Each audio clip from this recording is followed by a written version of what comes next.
الحمد لله رب العالمين نحمده ونستعينه ونستغفره ونعوذ بالله من شرور أنفسنا ومن سيئات أعمالنا من يهده الله فهو المهتد ومن يضلل فلن تجد له وليا مرشدا أشهد أن لا إله إلا الله وحده لا شريك له وأشهد أن محمدا عبده ورسوله صلى الله عليه وسلم من لا نبي ولا رسول بعده اللهم صل وسلم على نبينا محمد وعلى آله وأصحابه ومن اهتداه بهداه إلى يوم الدين. Yang sama-sama kita hormati Bapak Ketua DKI Masjid Husnul Khatimah beserta seluruh jajaran takmir, khususnya kepada bapak-bapak ibu-ibu sekalian, jamaah salat Isya dan tarawih insyaallah. Mudah-mudahan kita selalu diberikan kesehatan oleh Allah dan diberikan keistiqomahan untuk memaksimalkan ibadah Ramadan kita kepada Allah Subhanahu wa taala. Salawat dan salam marilah kita doakan kepada Allah, semoga disampaikannya kepada Nabi kita Muhammad sallallahu alaihi wasallam. Semoga kita yang hadir di masjid ini selalu berpegang dengan sunnah Nabi sallallahu alaihi wasallam. Karena Nabi SAW telah menggambarkan betapa beratnya, betapa penuh perjuangannya untuk mempertahankan sunnah Nabi SAW. Sampai Nabi menggambarkannya seperti seseorang yang memegang bara api. Dan amalan di akhir zaman, ketika banyak fitnah-fitnah zaman yang menimpa mereka, amalan satu laki-laki kata Nabi SAW setara dengan amalan 50 laki-laki. Kenapa bisa setara dengan amalan 50 laki-laki? Begitu berat ujian dan cobaan yang ada di akhir zaman. Begitulah perumpamaan yang diberikan oleh Nabi SAW bagi orang-orang yang tetap berpegang dengan sunnah Nabi SAW. Ma'asyiral hadirin, a'azzani wa a'azzakumullah. Di dalam Al-Quran, dan ayat ini sudah berkali-kali kita dengarkan, tepatnya pada surah Al-Baqarah ayat yang ke-183, Allah Subhanahu wa taala berfirman, A'udzu billahi minasyaitonir rajim, ya ayyuhalladzina amanu kutiba 'alaikumus shiyam kama kutiba 'alal ladzina min qablikum la'allakum tattaqun. Allah memanggil orang-orang yang beriman, ya ayyuhalladzina amanu. Kenapa Allah Subhanahu wa taala memanggil orang-orang yang beriman? Tidak ditemukan di dalam satu ayat pun di dalam Al-Quran Allah memanggil orang-orang muslim, tidak. Karena belum tentu muslim dia beriman kepada Allah. Bisa saja agamanya hanya sekedar nama. Tetapi kalau dia seorang mukmin, dia pasti muslim. Maka Allah Azza wa Jalla memanggil ya ayyuhalladzina amanu. Jadi inputnya adalah iman. Inputnya adalah iman. Kutiba alaikumus shiyam, diwajibkan bagi kalian berpuasa. Ini proses yang Allah Ta'ala berikan di bulan suci Ramadan. Prosesnya adalah dengan berpuasa Ramadan. Dan Allah di dalam ayat ini tidak menyebut kata-kata puasa dengan kalimat saum, tapi Allah berkata dengan kalimat as-siyam. Apa perbedaan antara saum dengan siyam? Kalau saum itu adalah menahan secara fikih. Kita menahan lapar dan haus mulai dari terbit fajar sampai terbenamnya matahari, selesai. Kita hindarkan seluruh hal-hal yang bisa membatalkan puasa. Secara fikih sah puasa kita. Tetapi Allah tidak ingin hanya itu yang kita capai di puasa Ramadan. Allah Subhanahu wa taala ingin puasa yang kita lakukan itu menghasilkan al-qiyam al-islamiyah, yaitu akhlak yang baik. Jadi prosesnya adalah siyam atau berpuasa, dan outputnya adalah la'allakum tattaqun. Kalau inputnya bagus, prosesnya bagus, insyaallah outputnya juga bagus. Tapi kalau inputnya tidak bagus, kita tidak ada ketertarikan, keterpanggilan untuk menjawab seruan Allah Subhanahu wa taala, tapi kita tetap berpuasa, kita belum tentu bisa mendapatkan yang namanya la'allakum tattaqun. Maka dalam 3 hadis yang sama Nabi SAW bersabda, "Man shama Ramadhana imanan wa ihtisaban ghufira lahu ma taqaddama min dhanbi." Siapa yang berpuasa dengan penuh keimanan mengharapkan wajah Allah Subhanahu wa taala, maka diampuni segala dosanya yang berlalu. Ketika Nabi bersabda tentang qiyam Ramadan, salat tarawih, karena salat tarawih sejatinya adalah qiyamul lail yang di akhir sepertiga malam terakhir yang biasa kita lakukan, hanya saja dilakukan di awal, maka disebut dengan tarawih. Dan aslinya Nabi SAW ketika melakukan tarawih itu ayatnya panjang-panjang. Satu rakaat itu satu surah, ya, seperti satu Al-Baqarah gitu ya. Rakaat keduanya surah Ali Imran. Itu kalau kita ingin mencontoh bagaimana tarawihnya Rasulullah SAW. Man qama Ramadhana imanan wa ihtisaban ghufira lahu ma taqaddama min dhanbi. Tetap saja Nabi sebut iman, wahtisaban ghufira lahu ma taqaddama min dhanbi. Ketika malam Lailatul Qadar datang, kita disunahkan juga qiyamul lail. Apa sabda Nabi? Man qama Lailatul Qadri imanan wahtisaban ghufira lahu ma taqaddama min dhanbi. Jadi kuncinya adalah iman kepada Allah Subhanahu wa taala. Ma'asyiral hadirin, a'azzani wa a'azzakumullah.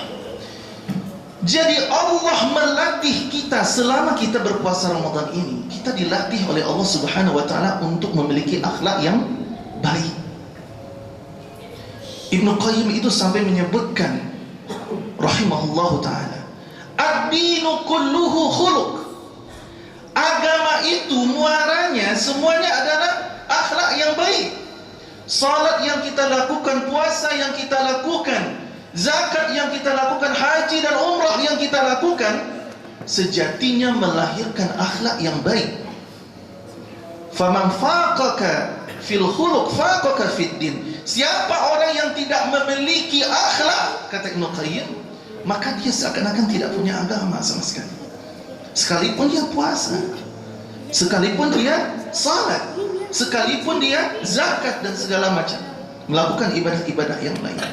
Maka di antara para ulama kita itu ada yang mengartikan akhlak itu dengan as-sajiyah. As-sajiyah artinya adalah karakter. Ada yang mengartikannya adalah muru'ah, artinya adalah harga diri. Karena orang kalau punya akhlak, dia punya harga diri. Tetapi kalau dia tidak punya akhlak, dia tidak punya harga diri sama sekali. Dan ada di antara ulama kita yang mengartikan akhlak dengan kata ad-din. Jadi ketika kita ingin mengukur bagaimana agama seseorang, maka bisa dilihat bagaimana akhlaknya. Maka Nabi SAW bersabda, akmalul mu'minina imanan ahsanuhum khuluqan. Orang mukmin yang paling sempurna imannya, kata Nabi SAW, adalah yang paling baik akhlaknya. Sebagaimana rukun iman ada rukunnya, Islam juga ada rukunnya. Ibnu Qayyim Al-Jauziyah menyebutkan akhlak juga punya rukun. Dan disitulah kita dilatih di Ramadan ini oleh Allah Subhanahu wa taala. Rukun yang pertama adalah as-sabr. Kita dilatih untuk sabar oleh Allah Subhanahu wa taala. Karena seluruh ibadah yang lain, salat, zakat, haji, sedekah, bisa saja dilihat oleh orang lain, tetapi tidak dengan ibadah puasa. Maka kita dilatih bersabar oleh Allah Subhanahu wa taala. Sabar ketika taat kepada Allah, sabar untuk menjauhi segala kemaksiatan kepada Allah, sabar ketika diberikan ujian oleh Allah Subhanahu wa taala.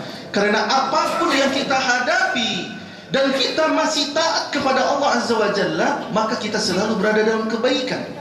Sekalipun kita diuji oleh Allah, kita diuji dengan sakit oleh Allah, maka kita diuji dengan sakit oleh Allah itu menjadi salah satu cara Allah mencintai hambanya.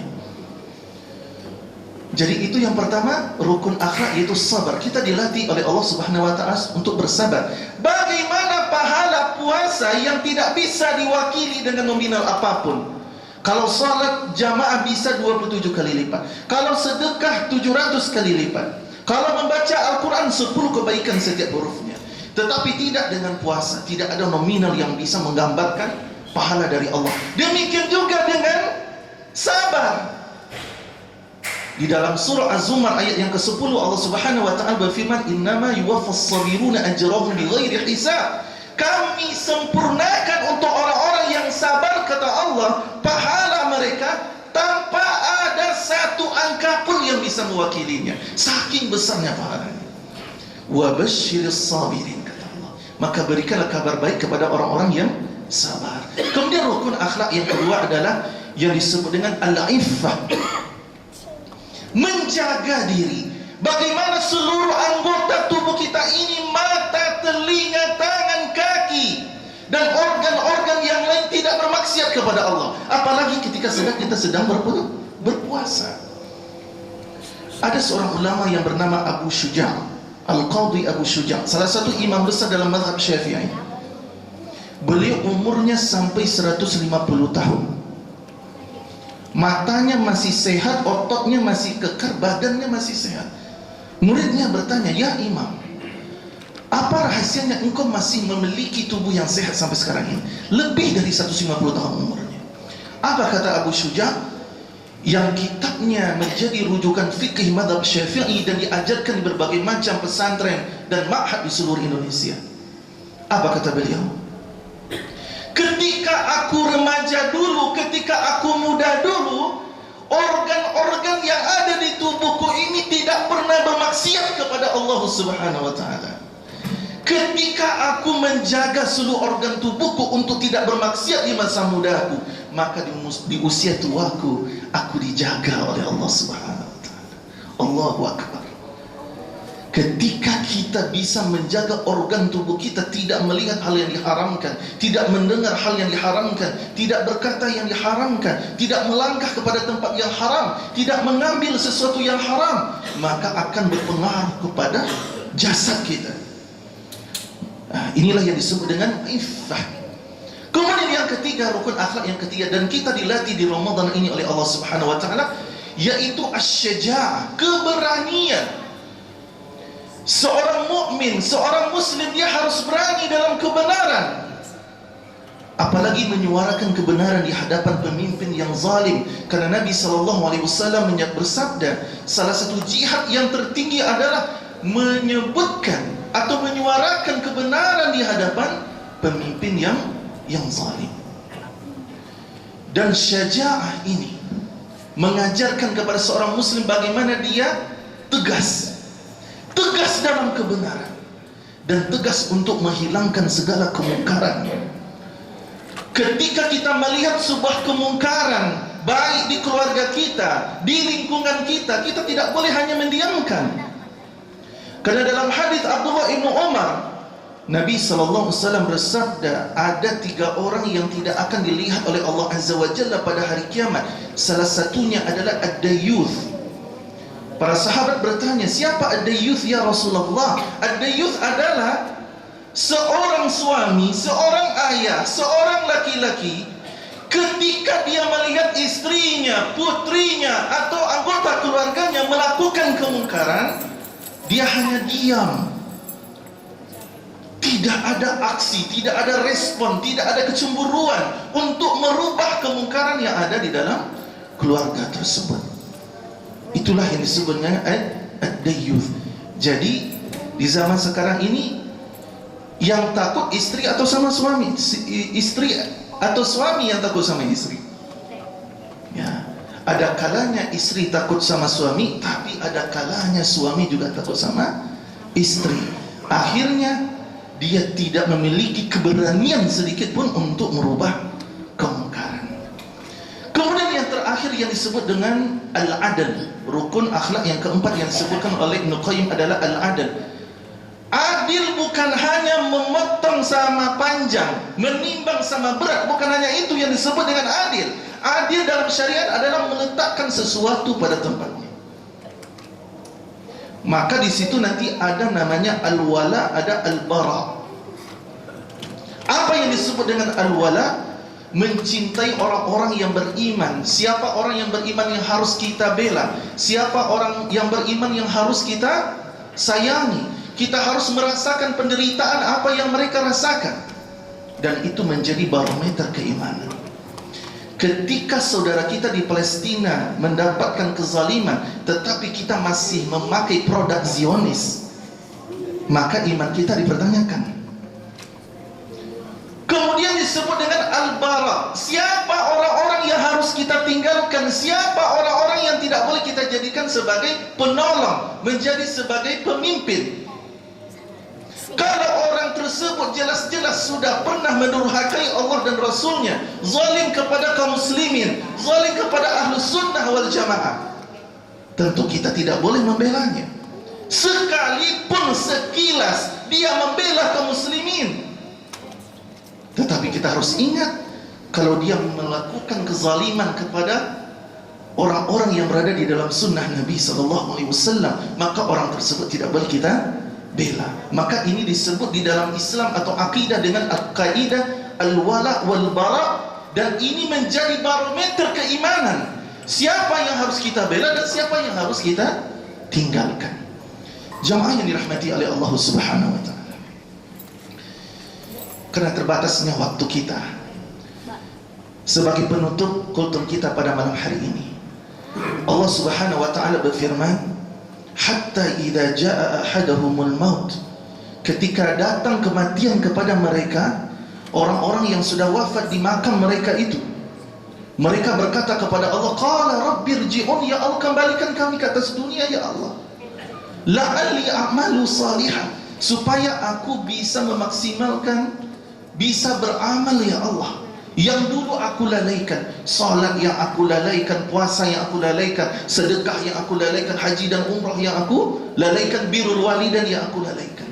Sampai Ibnu Qayyim al-Jauziyah berkata, tallahi, demi Allah, lau qila lil mauta, seandainya diucapkan kepada orang-orang yang sudah wafat di dalam kuburan mereka, di dalam liang lahat mereka, tamannau, berandai-andailah kalian, latamannau yauman fi Ramadan, maka mereka akan berandai-andai, seandainya kami mendapatkan sehari saja dari Ramadan. Dan kita alhamdulillah sudah sampai di 16 Ramadan. Allah sayang sama kita. Orang-orang yang sudah diwafatkan, mereka mendambakan walaupun hanya sehari saja. Jangan sampai kita sia-siakan Ramadan yang Allah Ta'ala berikan kepada kita. Sebagai penutup, saking sayangnya Allah kepada kita, Allah memberikan percepatan pahala untuk kita semuanya. Umur umat Nabi-Nabi sebelumnya itu panjang-panjang. Nabi Nuh ada yang lebih dari 1000 tahun. Nabi Musa ada yang lebih dari 300 tahun. A'maru ummati baina sittina wa sab'in, kata Nabi. Umur umatku itu rata-rata hanya 60 sampai 70 tahun, kata Nabi. Wa aqalluhum ma yujawizuna dzalik. Yang melewati 70 tahun itu sangat sedikit jumlahnya. Maka Allah memberikan akselerasi pahala. Apa akselerasi pahalanya? Yaitu malam Lailatul Qadar. Lailatul Qadri khairun min alfi syahr. Siapa yang beribadah di malam Lailatul Qadar lebih baik beribadah daripada 1000 bulan.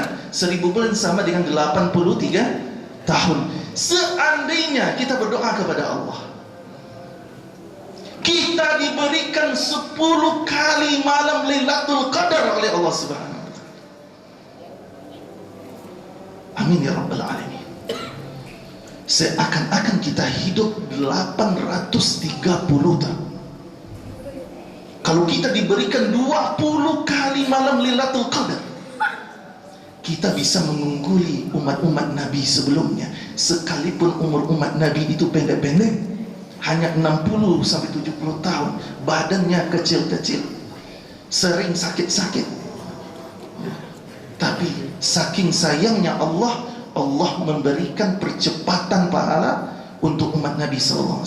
Kita berdoa kepada Allah, di Ramadan ini kita diberikan keberkahan oleh Allah, diberikan kebahagiaan, diberikan kesehatan, dan diberikan oleh Allah Subhanahu wa taala predikat yang terbaik di sisi Allah Subhanahu wa taala. Mohon maaf atas segala kekurangan. Wassalamualaikum warahmatullahi wabarakatuh.